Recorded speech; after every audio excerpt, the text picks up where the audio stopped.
Hi guys, welcome back to INFJ. Today we're talking about INFJs and ENFJs, the relationship between us. Before we get started, comment, like, and subscribe, and let's do this. So my typical experience with ENFJs in my life is they are kind of harmless, and we'll get into that as we go. But that's just my typical impression of ENFJs. It's been my experience. It's just been my experience with them. I know that's not everybody's experience with them, but yeah, that's kind of a caveat for my impressions on this video. So, INFJ and ENFJ relationship. INFJs and ENFJs only differ in the I and the E. However, these two types are very different. Now, when I'm around an ENFJ one-on-one, we seem very similar. I feel as though I'm talking to another INFJ. They seem to listen and understand. They enjoy analyzing behavior. Around ENFJ, one chemistry point that is impressionable is the extroverted sensing. They have tertiary extroverted sensing. So the tertiary extroverted sensing in ENFJs creates a lack of chemistry. I know this is weird to say right off the bat. If you want to argue that INFJs and ENFJs are a great romantic couple, comment below. But because the ENFJ puts out tertiary extroverted sensing, as an INFJ, we immediately feel the limitation of their extroverted sensing because it's the tertiary function. If I put out, when I'm in a setting where someone wants me to be excessively intelligent, I might share a few facts and then I'll let them know, I'm not the most well-read on the subject.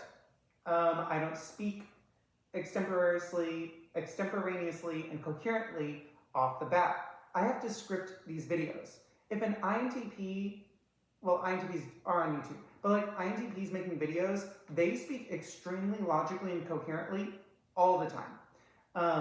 Right? If you get me talking on a subject where I'm not prepared, I'm just going to be rambly and it's going to take me a while to get to all my points. But, right, so I can do some TI, but I know it's limited. It just is. Next to a ETP or an ITP, it's limited. So part of why I also see the limitations in extroverted sensing is because extroverted sensing is an explorative, adventurous, extroverted function that meets more and more people. And ENFJs, to me, are so nice and kind of open-hearted. When you compare it to the ESFJ, the introverted sensing in the ESFJ is very surface level. So that is more suited towards reaching a ton of people than the ENFJ, who they come across to me as more sweet and at the same time trying to be tough with that extroverted sensing. Now this is my perception of ENFJs. ENFJs create so much warmth and friendliness. I see ENFJs talk about extroverted sensing, but really what they need is basically nice people around them, is what I think. So ENFJs are good at finding they talk about I want to adventure, I want to travel, I want to experience life. But they need people kind of like them who are also talk about those things and say those things are great, but also are friendly, more down to earth. That's my perception of ENFJs. Okay, around the extroverted feeling. Around INFJs, ENFJs tend to gush. Remember at the beginning I said I feel like I'm talking to another INFJ. So when you're around an ENFJ, you feel like they are showing a side to you that they do not show to everybody else, especially if they typically project or put out extroverted sensing as part of their personality. It's they want to be around people who confirm I'm the ENFJ's I'm tough, and they want to be around other people that say, oh, you're tough, I'm tough too. Right? INFJs, we don't really do that so much. And so the ENFJ gets around the INFJ and they start gushing.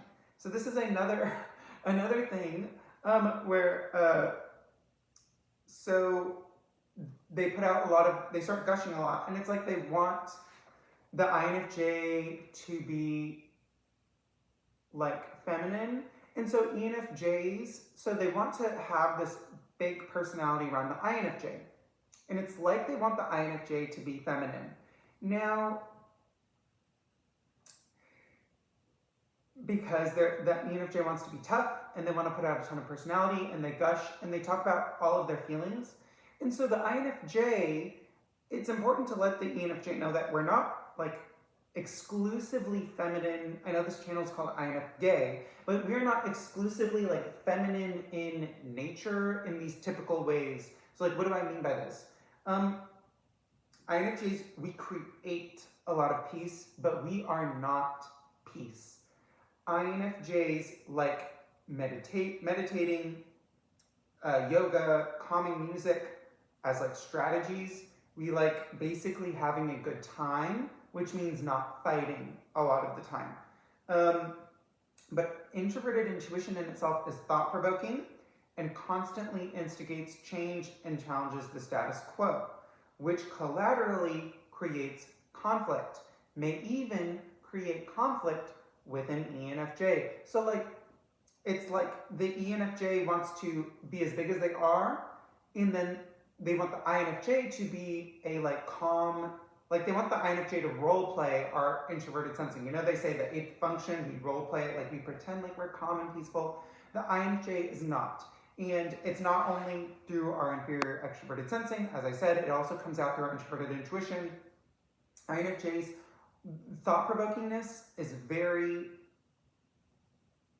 important to put out around an ENFJ. And also letting the ENFJ know that you are different from their projection of you. In my experience, ENFJs, how I perceive ENFJs is they're looking for introverted thinking. And so they put out SE typically, and so they're like, I'm tough, and they want someone else who says they're tough. So that's extroverted sensing. They love to do this, that FE-SE loop. They seem to be looking for introverted thinking. Introverted thinking is a different type of toughness. Introverted thinking is every man for themselves. And so extroverted feeling wants to be so inclusive, and so they want to include and reach people who have a hard shell. And it's not quite the same as two people saying, oh, let's travel all the time, and we're so extroverted. It's a different type of thing. They're like TI, I know this is terrible, I often associate with like the bad boy, the bad girl, like someone who is hard to get. ENFJ want the experience of bringing joy to someone who does it, where it's not easy to bring them joy. Now, I might be talking to like less developed ENFJs. I need to mention on my channel before, like also, that when we talk about MBTI types, we do talk about, in order to evaluate the strengths and weaknesses, we're kind of going at all the types at like an undeveloped or a not fully developed stance. So if you're an ENFJ who has been in self-development for like 20 years, then obviously you're not going to look like what I'm describing, right? And also gender plays a part in this. The males are socialized to be more tough.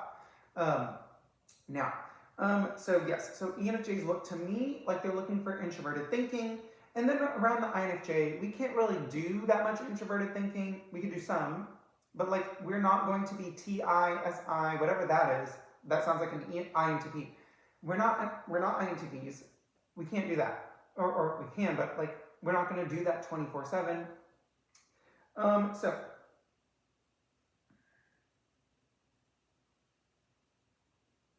INFJs can help ENFJs vent more. INFJs can help ENFJs understand that the system is unfair. ENFJs with 8th function extroverted thinking may like to pretend that they're good at following the rules and meeting all their deadlines, and then their introverted thinking takes a while to learn how the system works, and then the INFJ is just like, no, the TE system is actually like hard in itself and it's actually flawed, right? So we can kind of help the ENFJ to debunk like this conundrum where they want to be TE, but they're extroverted, feeling like they want to be dutiful and procedural and rule focused, but they're actually interpersonally focused. The INFJ can be like, okay, yeah, if you want to follow that routine, you can, but you really need to follow these steps because the routine is not fully perfect.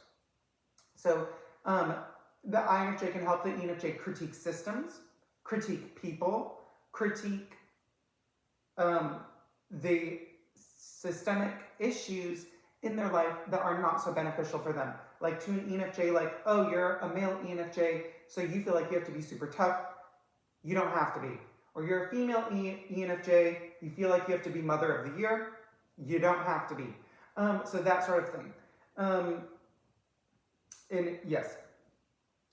Next, we're going to move on to inferior introverted thinking in ENFJs. So now this is like the negative side of ENFJs from an INFJ's perspective. If you want to make a video on INFJs roasting us, please do that. Remember, this is about the ENFJ video. After we talk about the inferior introverted thinking in ENFJs, we're going to move on to the positive traits. So sometimes ENFJ perceive INFJ as being able to be pushed around. They feel like the INFJ might be someone who they can show they have more skills than, because the ENFJ wants to be extroverted sensing, and they have a third. So who has less extroverted sensing than them? The INFJ. So the ENFJ may feel like, oh, I have more extroverted sensing than you, INFJ. The solution when this happens is to just focus on yourself. So if you're on an ENFJ and they say, oh no, I have more friends than you, or they say, I have more clout than you, or I am a better motivational speaker. Because remember, INFJs, ENFJs, we also have similar strengths. So who's better at motivational speaking? Who's better at analyzing behavior patterns? I don't know. Who's better? Because we both are good at these things. Competition. So around the ENFJ, it's always important to focus on yourself. Not only that, like ENFJs and INFJs are going to have different styles and angles on analyzing these things. One INFJ to another INFJ, two INFJs have different angles on this as well. So always focus on yourself. Now, in dealing with less developed ENFJs, I know I said at the beginning they're harmless. Part of why ENFJs can seem harmless to me is that they tend to talk through how they feel with you when they have an issue with you. So you are not left in the dark, you are not wondering, and you kind of feel certain about who the ENFJ is and if you should or should not invest in them. So unhealthy ENFJs are still good at communication because they have to talk through all their feelings. Go figure. I don't know. This is just my experience with ENFJs. I'm sure, I've seen in the chat rooms, like people have issues with ENFJs. ENFJs, yeah, I don't know. I'm not gonna go into like my theories based off what I've seen in the chat rooms. My experience with ENFJs is generally positive, even like on the negative side, it seems positive. So the positive side of ENFJs, so there were like two pivotal scenarios in my life where ENFJs directly change, or not directly, like you can't credit someone with fully steering your life in a certain direction, but two scenarios where ENFJs helped me with positive change, supported by other factors. Of course, it's never one voice that we adopt completely, right? Yes, these ENFJs were a different or opposite political affiliation to me, but they positively encouraged me to go for my dreams. Now that being said, ENFJs have polar extroverted thinking, so they don't always put in the work to reach their own goals, but their extroverted feeling is good at encouraging other people to go for their goals. Why is an ENFJ so helpful to an INFJ? Because ENFJs and INFJs are similar, so the ENFJ is able to make a good argument, a good pitch for extroverted sensing to the INFJ in a way that makes sense to an INFJ. Going through all those feelings, going through all those pitfalls, addressing, yes, INFJ, if you make this change, it will be hard at first, but in the long run, it will work out. Now, INFJs are also able to encourage this. Short-term discomfort leads to long-term contentment and serenity. You know, it's also, INFJs can encourage this too, but I'm just thinking, like, ENFJs have really helped me. I'm even remembering a third scenario now that I'm talking about it. ENFJs, at critical points in your life when you need encouragement, find an ENFJ, I guess. Now, ENFJs help the INFJ understand why we should take a step forward. What is the benefit? How does action lead to alignment? How does avoiding action lead to stagnation? The ENFJ can unpack that for the INFJ. ENFJ has polar introverted sensing. So the ENFJ may be like, you should never just plant yourself in one space. You need to go on that adventure. Yes, my experience with ENFJs is generally positive. I like them. ENFJs can understand how action leads to creating the life that you want. Yes, my general experience with ENFJs is good. I like them. I understand, not every personality type is perfect. I've also probably just have been lucky to meet some very good ENFJs. So I hope y'all like this video. Thanks.